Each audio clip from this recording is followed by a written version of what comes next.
अष्टम कष्टम आपने सुना ही होगा कि अष्टम भाव से लोग डरते हैं। एस्ट्रोलॉजी में जैसे ही बात शुरू होती है, अष्टम भाव के बिना ना तो एस्ट्रोलॉजी शुरू हो सकती है और ना ही एस्ट्रोलॉजी खत्म हो सकती है बिना अष्टम भाव के डिस्कशन के। तो अष्टम भाव जो है वो ऑकल्ट को भी दर्शाता है, मिस्ट्री यानी रहस्य को भी दर्शाता है, सीक्रेट्स को भी दर्शाता है, और अष्टम भाव दर्शाता है आपके ससुराल को, इनहेरिटेंस को, समस्याओं को, चिंताओं को, स्ट्रेस को, मेंटल एगनी को, इमोशनल स्यापे को, और इन शॉर्ट ज्यादातर केसेस में अष्टम भाव रिप्रेजेंट करता है सत्यानाश को। तो आज हम जानेंगे ये अष्टम भाव क्या है, अष्टम भाव को डिकोड करेंगे। वीडियो को देखिए आखिर तक और अपनी कुंडली को अपने साथ में लेकर बैठिए ताकि आपको समझ में आए कि आपका अष्टम भाव और उसका जो स्वामी है वो आपके लिए क्या प्रभाव दे रहे हैं।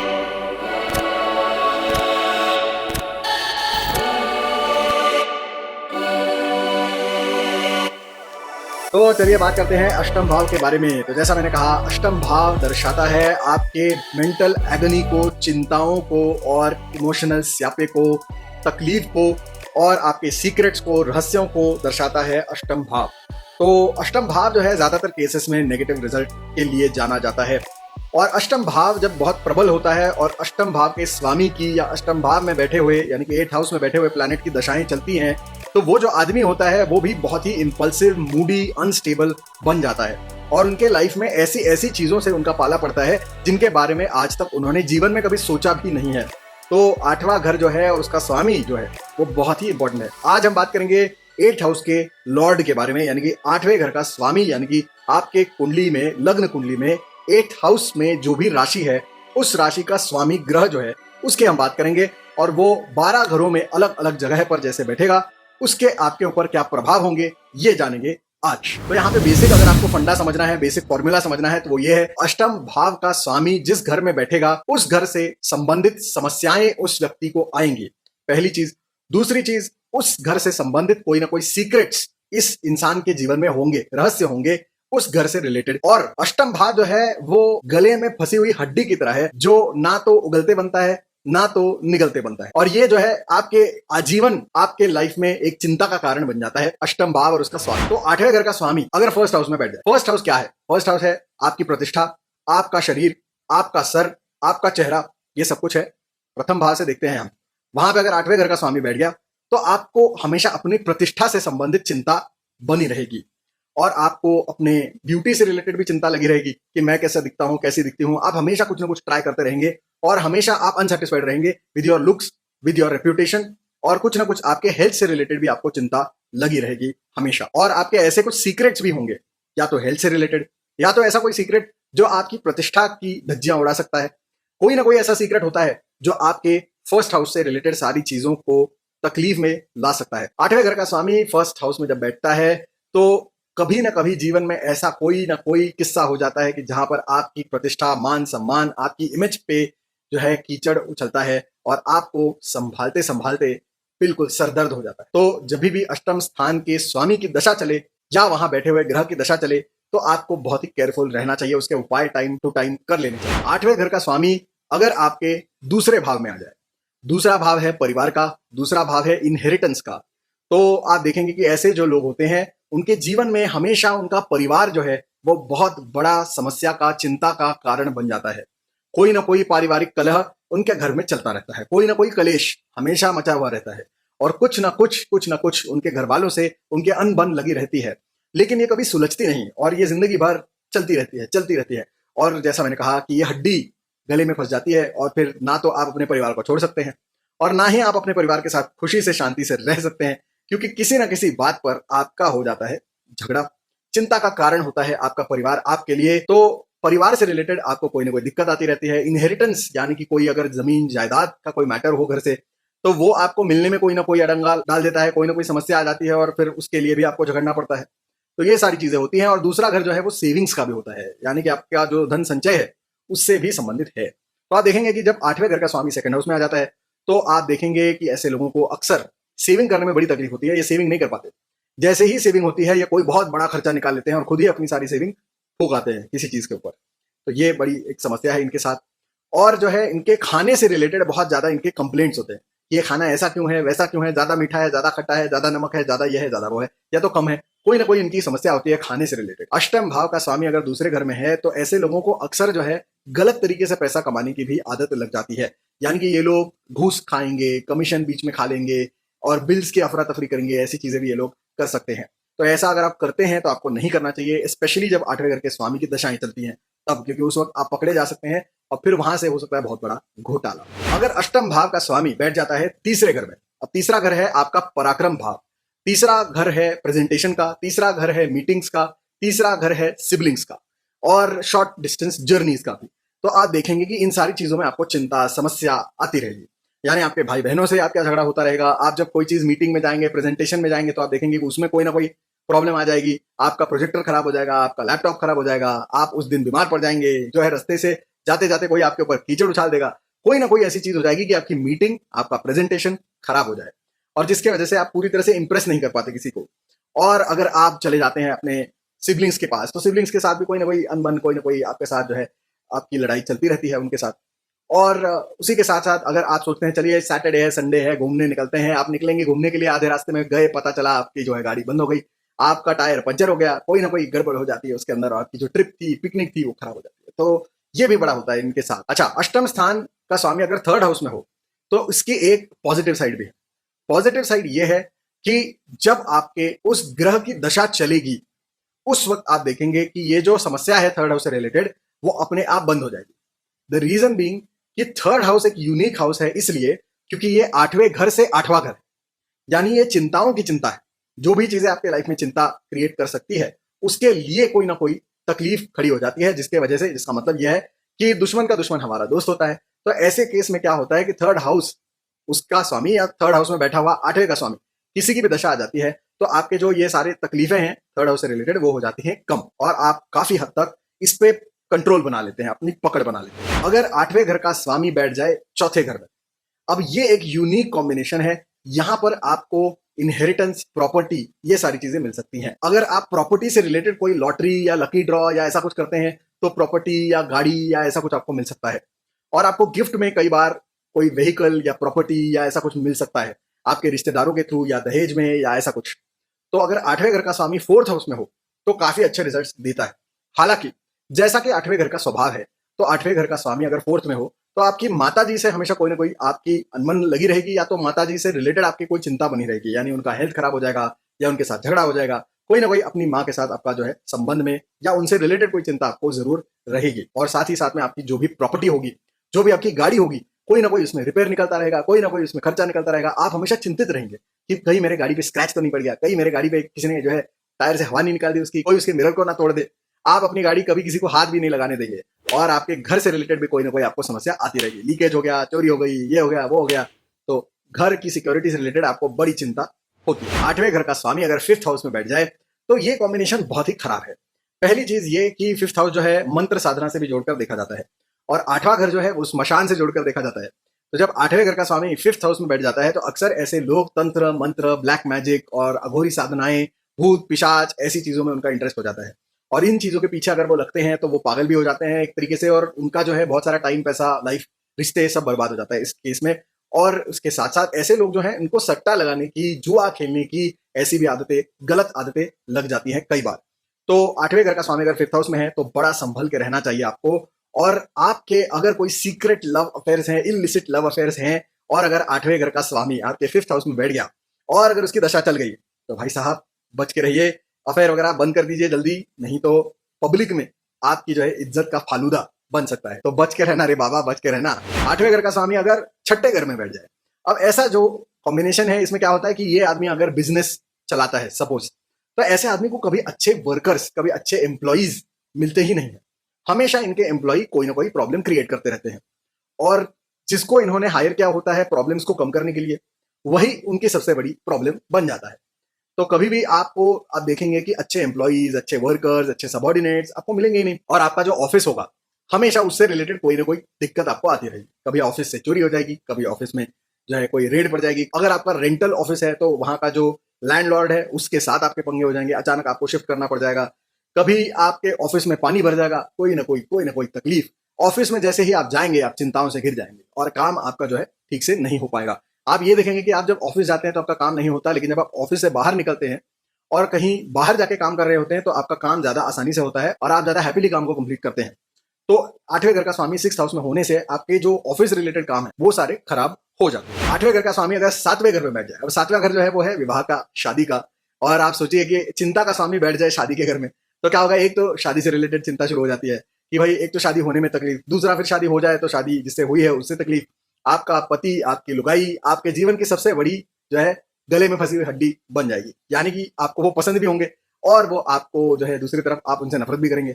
आपका लव हेट रिलेशन होगा। अब आप कहेंगे भाई पति पत्नी का रिलेशन ऐसा ही होता है, लेकिन इनके केस में बड़ा एक्सक्लूसिव है, क्योंकि इनके केस में कुछ ज्यादा ही एक्सट्रीम केस में होता है कि भाई बहुत ही ज्यादा झगड़े हो रहे हैं और बहुत ज्यादा प्यार है। मतलब ये एक दूसरे को पीट भी देंगे और दूसरे ही क्षण जब दूसरे लोग आके इनको अलग करने की कोशिश करेंगे तो ये लोग उन पे चढ़ जाएंगे दोनों मिलके, क्योंकि ये दोनों एक दूसरे से प्यार भी करते हैं। तो ये बड़ी अजीब एक व्यवस्था यहाँ पर बन जाती है। और आपका जो भी अगर आप पार्टनरशिप करते हैं कहीं किसी बिजनेस में या किसी वेंचर में, तो वहां जरूर आपका कोई ना कोई कॉन्फ्लिक्ट यहाँ पर होने के चांसेस बन जाते हैं। तो पार्टनरशिप ऐसे लोगों को मैं तो कहूंगा मत ही करिए, क्योंकि फालतू में पार्टनरशिप करके आपको और तकलीफ ही होने वाली है। 8वें घर का स्वामी अगर 8वें घर में ही बैठ जाए तो क्या होगा? तो यहाँ पर ऐसा है कि आपको पर्सनल लेवल पे बहुत सारे जो है प्रॉब्लम्स आ सकते हैं, चिंताएं बहुत होंगी, ओवर थिंकिंग बहुत ज्यादा करेंगे, मूड स्विंग्स बहुत ज्यादा होंगे, आपके कुछ विम्स होंगे और आप काफी विम्सिकल लगेंगे लोगों को, क्योंकि आज आप एक चीज बोलेंगे, कल आप दूसरी चीज बोलेंगे, फिर परसों तीसरी चीज बोलेंगे और एक चीज का दूसरी चीज से कोई कनेक्शन ही नहीं होगा। तो इसलिए लोग आपसे बड़े परेशान रहेंगे कि ये आदमी चाहता क्या है। और फिर उसके अलावा यह है कि इनहेरिटेंस के हिसाब से आपको बहुत अच्छे योग बनते हैं, आपको काफी लोगों से बहुत अच्छा सपोर्ट मिलता है, लोग आप पर बहुत विश्वास करते हैं क्योंकि आप उनको बहुत डीपली सोचकर जवाब देते हैं और उनके प्रॉब्लम के सॉल्यूशंस देते हैं, तो लोग आपको पसंद करते हैं। तो ये एक इसकी अच्छी चीज है। और आपके जो इनलॉज है यानी ससुराल है, तो सास ससुर से भी हमेशा आपकी जो है कोई ना कोई लड़ाई झगड़े या कोई ना कोई उनका प्रेशर आपके ऊपर होगा और आपको उनसे चिंता प्राप्त होती रहेगी।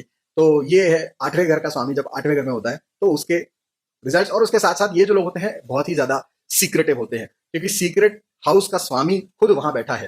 तो ये लोग जो है अपने लाइफ का 80% तो सीक्रेट ही रखते हैं। इनके लाइफ में बहुत ऐसी चीजें होती हैं जो बिल्कुल दबी हुई छुपी हुई है, रहस्य है, और ये कभी किसी के सामने नहीं आती। और ये बहुत ही शातिर होते हैं इस मामले में कि सीक्रेट को कैसे प्रिजर्व करके रखना है। और कुछ कुछ इनकी सीक्रेट फैंटेसीज भी होती है जो बहुत ही कंट्रोवर्शियल होती है, और इनको पता होता है कि ये कंट्रोवर्शियल है और लोगों के सामने अगर आ गई तो दुनिया में जो है इनके नाम से आग लग जाएगी। तो इसलिए ये उस चीज को छुपा के रखते हैं। तो ये भी इनका एक बहुत बड़ा सीक्रेट आज मैं रिवील कर रहा हूँ। 8वें घर का स्वामी अगर 9वें घर में बैठ जाए, अब 9वां घर जो होता है वो होता है लॉन्ग डिस्टेंस ट्रैवल का भी होता है। 9वां घर जो है कुछ केसेस में आप कह सकते हैं एजुकेशन से भी रिलेटेड होता है। 9वां जो घर है वो आपके पारिवारिक जो परंपराएं हैं उससे भी संबंधित होता है। तो ये जो लोग होते हैं इनको अपने घर की परंपराएं पसंद नहीं होती है। इनको अपने घर के जो ऑर्थोडॉक्स विचार हैं या उनके माता पिता बुजुर्गों के जो विचार हैं, रहन सहन है, खान पान है, वो सब पसंद नहीं आता है और इनको इसमें चिंता ही चिंता नजर आती है। अक्सर ऐसे लोग जो है नास्तिक बन जाते हैं। अक्सर ऐसे लोग रैशनल होते हैं, उनको साइंटिफिक टेम्परमेंट ज्यादा होता है और उनको ये जो हमारी परंपरा या पूजा पाठ ये सब उनको पसंद नहीं होता है। और ये लोग हमेशा चिंतित इस बात से रहते हैं कि कोई ऐसी फिलोसॉफिकल चीज के बारे में ये लोग चिंता में होते हैं कि भाई पॉलिटिक्स में क्या होगा या आइडियोलॉजी में क्या होगा, हमारे देश का भविष्य क्या होगा, ऐसे ऐसी बड़ी बड़ी बातों का जो है ये अपने सर पे बोझ लेके घूम रहे होते हैं और चेहरे पे भी ऐसे ही हमेशा मुंह लटका के गंभीर भाव लेके घूम रहे होते हैं, क्योंकि ये बहुत ही गहन विषय के बारे में चिंतित होते हैं। तो ये है इनका फल। इन लोगों को धर्म की चिकित्सा करने में बड़ा मजा आता है, यानी धर्म के हर छोटे छोटे हिस्से को तोड़ तोड़ कर ये लोग उसके ऊपर डिबेट करेंगे, उसके ऊपर जो है बहुत सारी स्टडी भी करेंगे और उसके बाद बहुत सारी फाइटिंग भी करेंगे। तो इनके लिए ये जो स्थान है वो काफी प्रॉब्लमेटिक बन जाता है।